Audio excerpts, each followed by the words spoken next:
السلام علیکم ناظرین، جب مرد خود کو ایک پھوٹی کوڑی کا بھی نہیں رہتا تب اس کو عورت دو ٹکے کی لگنے لگتی ہے۔ ہم اس معاشرے میں رہتے ہیں جس میں بہن کے گھر سے پانی پینا حرام ہے، جبکہ اس کی شرعی حصہ ہڑپ کر حلال سمجھا جاتا ہے۔ لوگ بیٹی سے کہتے ہیں کہ گھر کی عزت خراب مت کرنا، بیٹے سے کیوں نہیں کہتے کہ کسی کے گھر کی عزت برباد مت کرنا؟ جو تمہارا نام اپنے گھر والوں کے سامنے نہیں لے سکتا وہ تمہیں اپنا نام کیا دے گا؟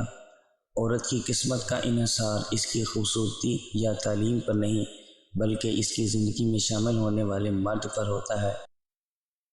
صرف ایک بہانے کی تلاش میں ہوتا ہے، نبھانے والا بھی اور جانے والا بھی۔ سنبھل کر رہیں ایسے لوگوں سے جو پہلے رو رو کر آپ کے درد پہنچتے ہیں اور پھر ہنس ہنس کر لوگوں کو بتاتے ہیں۔ عزت سے اپنی جگہ تنہا کھڑے رہنا ہی اس ساتھ سے بہتر ہے جو آپ کی عزت نفس کو کچل دے۔ بات جہاں محبت کی ہو وہاں بہتر یا بہترین کی حاجت نہیں پڑتی، وہاں تو لا حاصل چہرہ ہی دنیا ہوتا ہے۔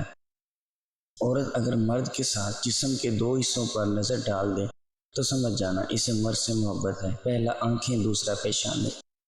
مزید ایسی اچھی ویڈیوز کے لیے ہمارے چینل ضرور سبسکرائب کریں۔